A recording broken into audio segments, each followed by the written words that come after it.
Anthony Pinto, and today we're going to be talking about toxic cultures.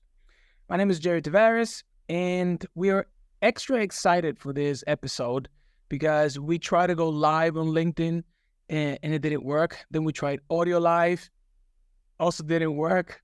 And now we are recording this so that you can hear what we wanted to say, so that we can deliver the message anyways, because nothing will stop us. Yep, no toxicity will stop us. No, and we are sage mode. It's okay. If it doesn't work out, it's okay. We keep moving forward, and there's no need to feel bad about it because feeling bad doesn't solve the situation. So let's just pick ourselves up, make it happen, and then deliver it to you guys. So I guess that's the main message. Right, Tony? Yep, that's excellent. Yeah. So then, the question is, what is the definition of a toxic culture, right? How would you define it, Jerry? For me, a toxic culture is a place where you are afraid to go into on Mondays and you are mentally getting prepared for your boss to yell at you. The stress is very high, demand is very high. There is low empathy and low tolerance for mistakes, if any. How would you define it? Well, I think when we spoke about it initially, we said, okay, let's take one step back and say, instead of toxic culture, first, what is culture, right? And we agreed, culture is the way we do things around here. And every organization has its own culture.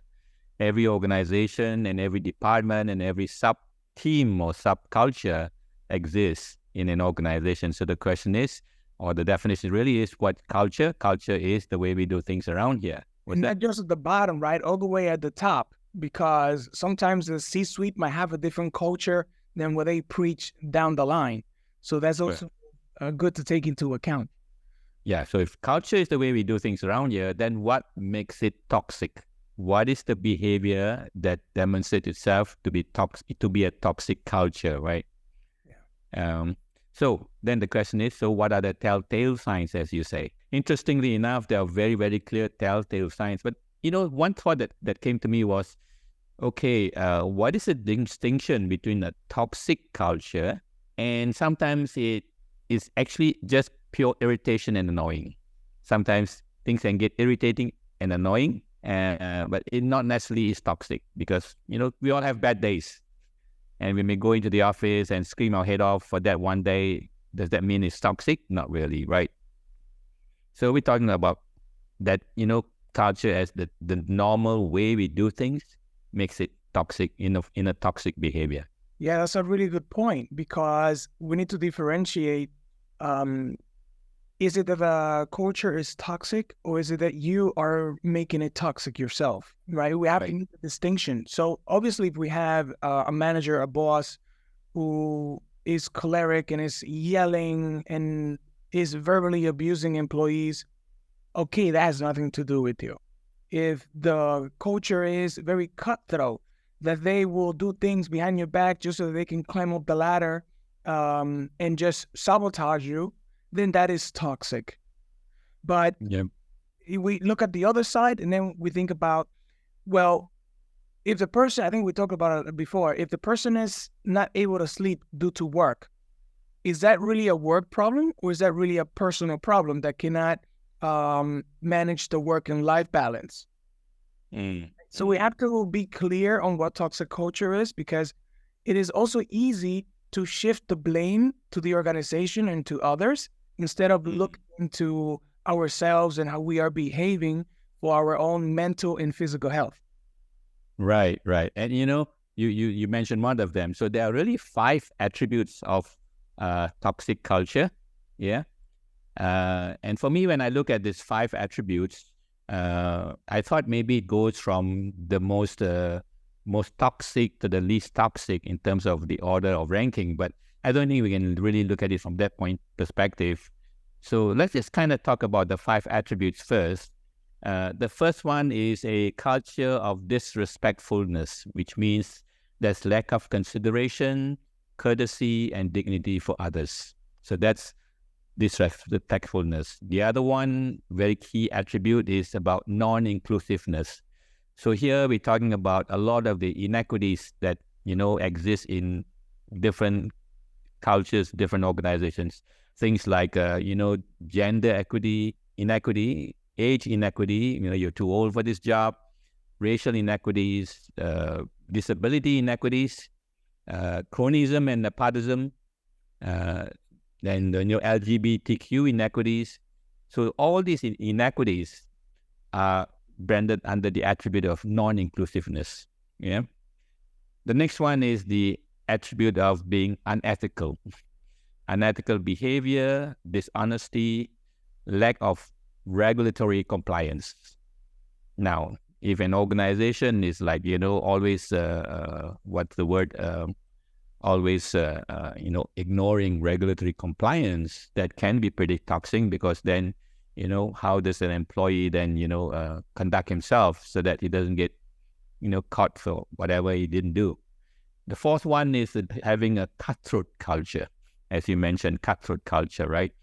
That's when people are backstabbing behavior and there's ruthless competition. Yeah. And the fifth one is, and the last two, I think, is pretty obvious in terms of being toxic. One is cutthroat. The last one is abusive behavior. Bullying, harassment, hostility. So those are the 5 attributes of toxic cultures: disrespectfulness, non-inclusiveness, unethical, cutthroat, and abusive.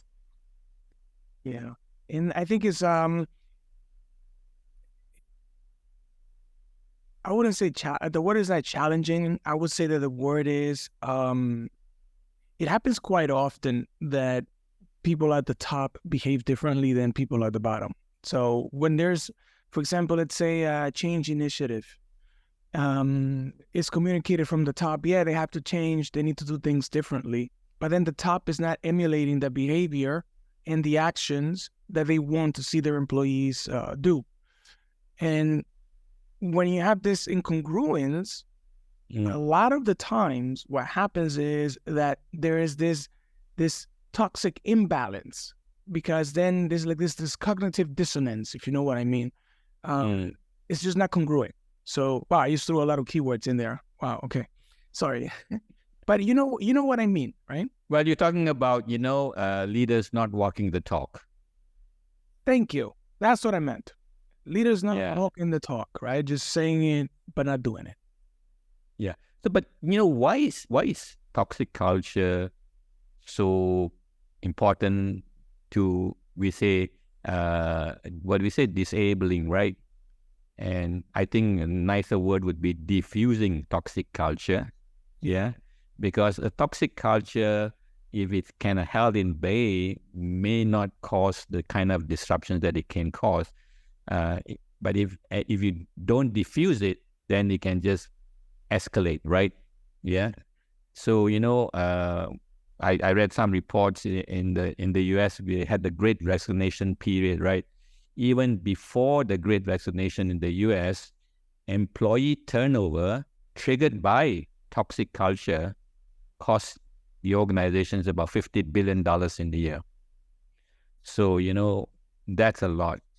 And in different surveys of leaders have regularly said that more than 90% of North American CEOs and CFOs, they believe that improving corporate culture would boost financial performance. But you know what? As you're saying that, and if we get real, based on what we see in real life, right? Because we can talk theory and what people think and what people wish. But as you said, organizations lose money, right? Not managers or CEOs or executives. They earn their money and they earn their bonuses, which is totally fine. It's fine. It's nothing bad. But we need to differentiate that, because unless this toxicity affects these people's salaries, it's going to be very challenging to change that toxicity. So I'll give you an example. There was a company that came out with the initiative that women should be more at the top. The women should have more managing roles. So they created a quota and they started giving the roles to women, even if they were less qualified than men. I know I'm getting at a very controversial topic here. So that is not even the point. The point is that the managers did that because they were going to get a special bonus in their salary if they were able to push women. So if you are condoning that it's about money and not about what is right, then it's going to be very difficult to change the culture and to change the toxicity. Yeah. Mm. So are we approaching it from the right way? And it doesn't mean like to cut salaries for executives. It doesn't mean any of that. It means, can we just like take a look at the problem and see what's causing the problem? Because if you have companies who have very demanding stakeholders and shareholders, then their CEOs and the manager's job is to please the shareholders and make as much money and make the numbers as pretty as possible so that they can keep their job and they can make money. At what cost? So who's the priority, the stakeholder or the employees who are burning out and who are just overworked and overwhelmed, right? So that's a conversation that I think is not maybe too open for people to talk about. Not open enough, right? But it is the balance, Jerry, because we spoke about employee engagement earlier, right? So when you have a toxic culture in terms of those 5 attributes, and we talk about some of the signs of toxic culture at the workplace, right? And we know that when you have that toxic culture operating in the workplace, people will be disengaged, right? And we also know that, employees, yes, money is important, but it is not the main thing per se, right? Because they're going to spend so much of their lives at work. So as the Q12 by Gallup in engagement says, that doesn't, things like, are they being recognized? Do they know that somebody cares for them? All these different aspects of engagement quality, right? Yeah. So it's a balance. And you're right in the sense that, to correct a toxic culture in an organization, it has to start at the top. Especially when, and most times, the toxicity is emanating originating from the top. And sometimes they may not even know that they're being toxic, right? I was just thinking that. Yeah, exactly. Yeah. So, I think some of the questions you posed was, so what can you do if you work in a toxic culture, right? I guess first thing, what is a sign of a toxic culture? There are 10 signs that, an article in Forbes mentioned about, that you're in a workplace that's toxic. And the obvious one is that it's draining, it's demotivating, it has high turnover, and then, it lacks transparency, there's low morale, it encourages cronyism, it doesn't support professional growth, and it permits harassment or bullying, and it's a workplace that allows disrespectful behavior and also does not have transparency. Tony, something came to my mind, and I've been thinking about this for a while. And we have so much research. We have so many websites, so many data points that show that these things are contributing to a culture being toxic at work. My question is, what is the problem? And this is a rhetorical question for everyone who is listening. What is the problem that even though we have all of that data, yet we're not doing much about it? Yes, some companies are taking initiatives, but it's not as much as we would like it to be. So then the question is, what is causing the bottleneck? What would you say to that? Well, let's before I go into that, let's just talk about a couple of companies and maybe some personal experiences about toxic culture, right? Yeah. I've worked in organizations where it was the culture that the senior managers work late every day. That's toxic, right? I mean, it's, it's demanding you to have a very unbalanced life as a culture. Okay. And I also work in an environment where, the CEO was kind of demeaning and bullying, right? So that happens. But there are also companies like, we spoke about it also, Zappos, right? The Tony Hsieh, right? Now, Tony Hsieh, regretfully passed away in a fire accident, not too long ago. But when he started his own first business, he created a company, an IT company, that became very successful. But then he realized at some point in time that he couldn't grow it any further. Why? Because in a sense, there was some toxicity in the culture. He couldn't change it anymore, right? So he sold the company and moved on. Now, what he said was this: he could not handle the values that developed in that organization because he had not intentionally guided those value developments. So when we talk about culture then, and what the way we do things around here is really about underlying the values of the organization. Now, I think most times, most organizations have got values written out and statements and posted and all over the building, right? But they're not operationalizing the values. They're not living the values, as you said, not walking the talk, right? Yeah. So they have their, and sometimes personal values are not aligned in the organizational values, basically, right? Yeah. So, culture is about values, right? And how can we change this now?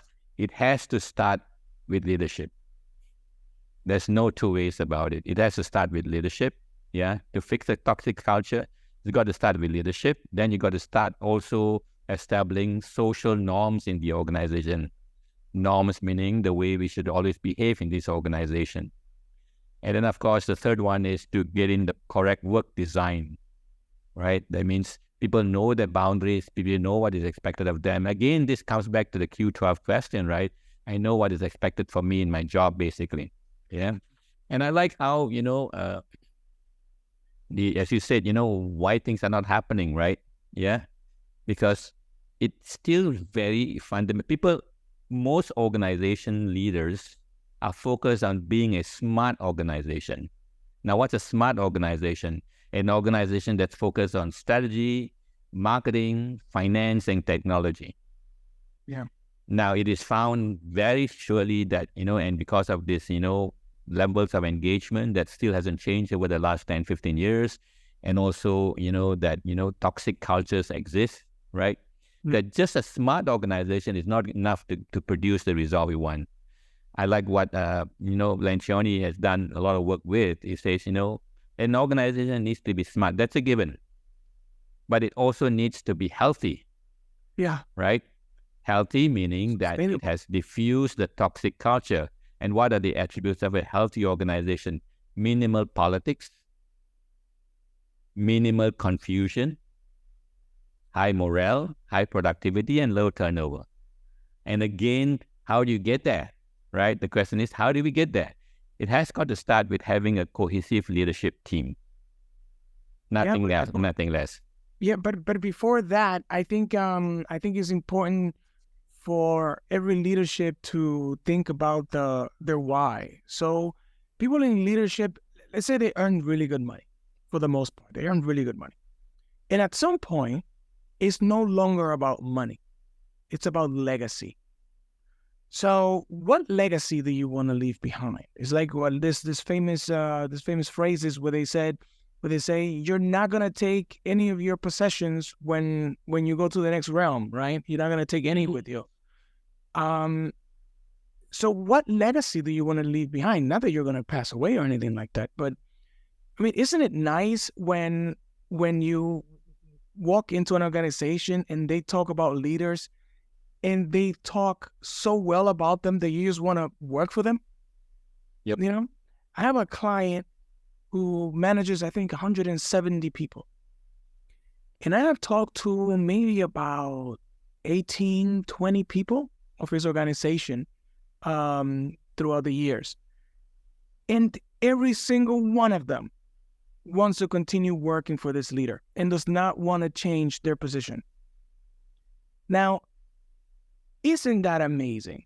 Isn't that nice to be able to create such emotions in people that they feel welcome, that they feel that they can work and do their best work with you, right? Right. And if you go to another company and if whatever, that that goes with you, right? That all that legacy, all that help me out, Tony, here. Legacy. You know what? As you speak about that, what comes to my mind is this, right? Again, the bottom line is this: culture is the way we do things around here, and that leader has got very clear values that he lives by, and the people buy into those values, and he lives those values. And as you spoke, it just reminded me exactly the same kind of leader in Malaysia here. When, he built a huge organization, and we're talking about, hundreds and hundreds of people, maybe a few thousand, right? Yeah. But when he sold that organization, right, and started a different company 2 or 3 years later, a lot of the senior managers and managers in the last organization all wanted to move and join him. Yeah. Wow. Exactly the same thing. Yeah. Because he, as an entrepreneur in the market here, he's recognized as a man of very high values, and he lives by it every day. And he demonstrates it very publicly, the way he lives. Yeah. So yeah, it does start from leadership, right? And we spoke about this earlier also, that the fundamental of a cohesive leadership team is based on developing trust in the leadership team, right? It still comes back to that very fundamental thing. You got to have trust, and we're talking about being able to be open with one another. And if you can have trust, then you are able to conflict and get the best view from everybody. And if you can do that, then you get commitment, and you get, accountability, and you get focus on results. That's how it's so important. Yeah. It starts with that cohesive leadership team. Yeah. Now, that's not enough, by the way, to get a healthy organization. Now, if you got a cohesive leadership team, you need to now create clarity on the organization, because time and again, we know, Jerry, that when we talk to many organizations, there's always this thing about miscommunicating. Yeah. Big communication is the biggest problem in every organization, right? Because there's lack of clarity. Now, when we talk about clarity, right, we're talking about, exactly what the leadership team has gone through, i.e., we're clear about what do we do in this organization? Why do we exist? Yeah. How do we behave? How do we succeed? Yeah. I have 6 critical questions that the organization needs to address to be able to create that clarity. And once you've created that clarity, especially about why we exist and how do we behave and how we succeed, then you need to communicate that clarity. And in our practice of communication in NLP, we say that people don't hear what you say until they've heard it 7 times. Yeah. It's like marketing. Yeah. So you have to really communicate that clarity from the leader down to his managers, and the managers to his people on a very regular basis. Communication, absolutely critical. And then the last discipline that needs to be put in place is to reinforce the clarity. And what we do mean by that? That means that all your systems, the way you recruit people is aligned with your values, right? Your compensation, your measurement performance systems need to reflect that clarity of the organization. Everything needs to also be in that alignment. So cohesive leadership team, create clarity, communicate clarity, and reinforce clarity. Yeah. Beautiful. What a way that has to happen. Yeah. So that's how you build a healthy organization. Yeah. Beautiful, Tony. That's a perfect way to end the podcast. We finished it. We did it. Tune in for the next one, everybody. Sorry once again for not being able to go live, and we'll see you guys on the next one. Thanks so much, Jerry.